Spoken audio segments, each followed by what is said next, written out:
ಅವರು ಒಂದು ಮಾತು ಹೇಳಿದ್ದಾರೆ, ರಾಷ್ಟ್ರೀಯ ಅಧ್ಯಕ್ಷರು ಎಚ್ ಡಿ ದೇವೇಗೌಡರು ಕರೆದಿದ್ದಾರೆ ಅಂತ. ದೇವೇಗೌಡರು ನಾನು ಜಿ ಟಿ ದೇವೇಗೌಡರು ಮಾತಾಡಿ ಬಪ್ಪ ಚುನಾವಣೆಗೆ ಅಂತ ಕರೆದಿದ್ದೆ ಅಂತ ಹೇಳ್ಬಿಡ್ಲಿ. ಅವರು ರಾಜಕೀಯದಿಂದ ಇವತ್ತೇ ರಿಟೈರ್ ಆಗ್ಬಿಡ್ತೀನಿ.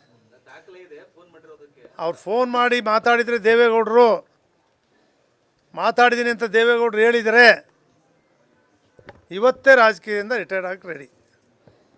ಜಿ ಟಿ ದೇವೇಗೌಡನ ಕರೆದೇ ಮಾತಾಡಿದೆ ಅಂತೇಳಿ ಇವೆಲ್ಲ ಸುಮ್ಮನೆ ಯಾವ್ಯಾವುದನ್ನು ಕೂಡ ಯಾವುದೋ ತಿಳಿದೆ ದೊಡ್ಡವರು ಇದ್ದಾರೆ ದೇವೇಗೌಡರು. ಅವ್ರು ಏನೇ ಮಾಡಿದ್ರು ಸುಳ್ಳು ಹೇಳೋಕ್ಕಾಗಲ್ಲ, ಅವ್ರಿಗೆ ಸುಳ್ಳು ಹೇಳ್ಸೋಕ್ಕಾಗಲ್ಲ. ಅವ್ರು ನನ್ನ ಜೊತೆ ಮಾತಾಡಿಲ್ಲ.